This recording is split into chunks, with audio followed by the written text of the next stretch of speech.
Salve galera! Começando mais um vídeo do canal Camisa 4 de Sérgio Ried.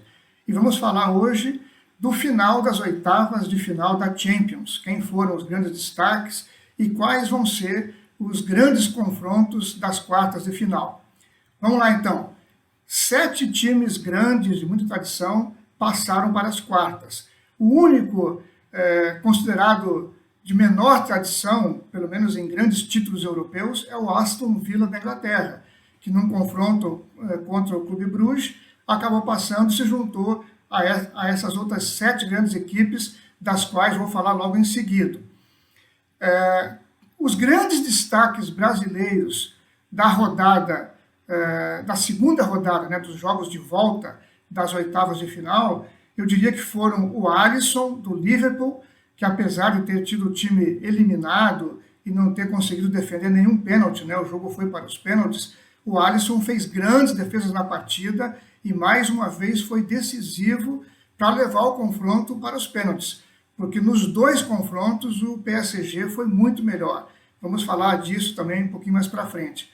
E o outro grande destaque da rodada foi mais uma vez o Rafinha, do Barcelona, que fez 2 gols no confronto que o Barcelona teve contra o Benfica, atingiu a marca de 11 gols nessa temporada da Champions, e com isso ele superou vários brasileiros famosos, como sendo o brasileiro que fez mais gols numa única temporada de Champions. Então já chegou a 11 e ainda temos as fases de quartas de final, semifinais e final, se o Barcelona chegar até lá, né? Com esses 11 gols, ele superou a marca de vários jogadores, entre eles o próprio Neymar, o Kaká, o Jardel, Rivaldo e Firmino. Né? Todos esses tinham conseguido marcar 10 gols numa temporada, mas o Rafinha já chegou a 11. Vou destacar um comentário do Thierry Henry, né, um jogador francês, campeão do mundo, que falou o seguinte: hoje, na corrida pela bola de ouro, Rafinha está na frente.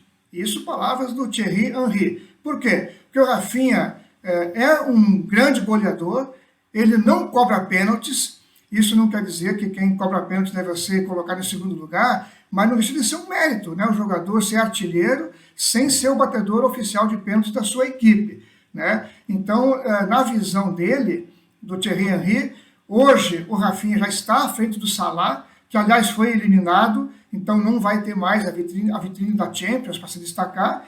E eu acho que sobraram agora, como concorrentes ao Rafinha, o Harry Kane, do Bayern, que está fazendo muitos gols, está tendo atuações muito convincentes, e talvez se o PSG, que está jogando um grande futebol, se ele chegar às finais e de repente vencer a Champions, pode ser que algum jogador do PSG entre nessa lista, como o goleiro Donnarumma, que tem feito grandes atuações, o próprio Dembélé, o Vitinha no meio de campo, né, podem surgir aí correndo por fora dessa briga pela bola de ouro. Mas diria que hoje a briga está entre Rafinha e Kane. E cada um dos dois vai depender muito de quanto os seus times vão avançar, né, nas próximas etapas da Champions. Os grandes jogos de destaque, né, dessa fase de oitavas, como aliás o canal aqui tinha previsto, né, foram primeiro PSG e Liverpool. Né, o PSG, já falei no vídeo passado, que deu um passeio no Liverpool, lá em Paris, e acabou perdendo o jogo de 1-0. Mas jogou de novo muito bem na Inglaterra, né, no campo do Liverpool, e merecia ter ganho no jogo ou até na prorrogação, mas acabou vencendo nos pênaltis. Outro destaque no clássico alemão, Bayern de Munique e Bayer Leverkusen, o Bayern sobrou. Né? Se no ano passado, na temporada passada, o Leverkusen, né, foi campeão invicto, estava muito bem, nesse ano é o Bayern de Munique que está sobrando e é um adversário a ser olhado com muito respeito, porque passou muito fácil, eu diria, pelo Leverkusen. E o outro jogão foi Real Madrid e Atlético de Madrid, que entregaram tudo que a gente imaginava, né? Um jogo muito duro, de muita catimba, felizmente sem grandes violências nas arquibancadas, sem grandes agressões, e o jogo também acabou indo para os pênaltis, né? Um jogador que fez uma campanha brilhante, que foi o Julián Álvares, do Atlético de Madrid, acabou tendo um azar lascado, né? E na hora de bater o pênalti, ele tocou na bola com os dois pés, teve a sua cobrança anulada, né? Ele tinha feito o gol, e isso abriu o caminho para o Real Madrid acabar sendo campeão. Aliás, campeão não, se classificar nessa etapa, né? Um destaque que eu queria chamar de negativo é o que o Ancelotti falou depois do jogo. Ele falou que estava em dúvida sobre quem ia bater o último pênalti, se era o Endrick ou o Rudiger, mas aí ele olhou para a cara do Endrick e resolveu colocar o Rudiger para bater. Ele pode estar certo em tudo, só na minha opinião, ele não deveria ter falado isso para a imprensa. Poderia ter falado no vestiário, ter admitido lá, porque isso é você entregar para o público uma desconfiança, uma falta de crença no jogador do plantel dele, que é o Endrick, um garoto de 18 anos, que eu acho que não merecia ser exposto assim, mesmo que ele pudesse estar nervoso. Eu acho que o técnico dizer isso em público, realmente eu não aprovei. O outro destaque negativo do jogo foi o Vinícius, que eu acho que não jogou bem, fez uma partida muito abaixo do que poderia, e teve um pênalti sofrido pelo Mbappé, que ele foi bater e bateu muito mal, bateu pessimamente, né? A bola dele conseguiu ir muito alto e muito para o lado, né? Então ela passou longe do poste lateral e passou longe do travessão, né? E isso quase fez o Real Madrid perder a vaga. Então o Vinícius jogou abaixo das suas possibilidades. Mas o destaque desse jogo, eu acho que foi a raça, a disputa, né, dos dois times, e o Real Madrid, como sempre, né, na hora decisiva, acaba mesmo sem ser superior ao seu adversário, passando de fase e já está de novo nas quartas de final. Nos próximos jogos, né, nas quartas de final, os duelos estão já estabelecidos. O principal jogo, na minha opinião, é Arsenal versus Real Madrid. O Real Madrid vai fazer o segundo jogo em casa. O outro jogo é o PSG e o Aston Villa, que, na teoria, o PSG pegou o adversário, digamos assim, mais acessível, menos complicado. Mas nós já vimos em outros carnavais o adversário que estava nessa categoria surpreender. E o Aston Villa vem bem, né? Ele tem jogadores como o Rashford, que era do Manchester United, tem o Asensio, que já foi do Real Madrid, do PSG, que está fazendo gols, né? E tem outros jogadores que estão numa fase muito interessante. Então, é acompanhar para ver.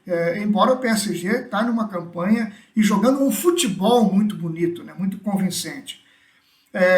E desses dois jogos eles vão se enfrentar, né? O vencedor de Arsenal contra o Real vai pegar o vencedor do PSG e Aston Villa. Então nós poderíamos ter numa semifinal PSG contra o Real Madrid, que seria um jogaço, ou até contra o Arsenal, que também seria um jogo muito importante, porque se o Arsenal consegue eliminar o Real Madrid, vai chegar cheio de moral na semifinal. E aí teremos uma semifinal de dois times que ainda não foram campeões de Champions, né? Nem o Arsenal e nem o PSG nunca ganharam. Na outra chave, vão jogar Barcelona contra o Borussia Dortmund, né? O Borussia Dortmund é aquele time, né, que você olha, acha que não vai chegar, está mal no campeonato alemão, mas chega na Champions, começa a dar os seus sustinhos. E vai pegar o Barça, que está tendo um desempenho na Champions muito convincente, né, com um ataque dos sonhos, né, com Lamine Yamal, Lewandowski, Rafinha, e no meio de campo você tem lá o De Jong, o Pedri, o Dani Olmo, né, e mais os reservas como o Gavi e outros jogadores de altíssimo nível. Sem falar que o Balde, ou Balde, não sei como é que pronuncia o nome dele até hoje, né, comendo a bola na lateral esquerda, né, uma zaga sólida, o lateral direito também jogando muito bem, que é o Koundé. Então o Barcelona, para mim, é um sério candidato ao título nesse ano. E no outro jogo da chave, Bayern de Munique e Inter de Milão. Bayern de Munique jogando um futebol mais vistoso, mas a Inter de Milão jogando um futebol de muita eficiência, né, um futebol que, se não é vistoso, é muito sólido defensivamente, e é um time que tem que ser respeitado. Então aqui vai ter a outra semifinal, vencedor de Barça e Borussia contra vencedor de Bayern e Inter. Favoritos, eu diria que são o Barça e o Bayern, que pode fazer também uma outra grande semifinal. Então é isso, minha gente. Temos aí a Champions encaminhada, né, para a próxima fase. Vamos continuar acompanhando aqui os brasileiros que ainda continuam na Champions, né, destaques para Rafinha, Vinícius e o Rodrigo, e vamos acompanhar também os times, né, a evolução de todos eles, sempre torcendo para que esses brasileiros que brilham na Champions e brilham na Europa, também possam brilhar na seleção brasileira, que vai se reunir na semana que vem para enfrentar a Colômbia e a Argentina, e aí na semana que vem a gente vira a chave aqui para comentar sobre seleção brasileira. Um abraço a todos vocês e até o nosso próximo vídeo.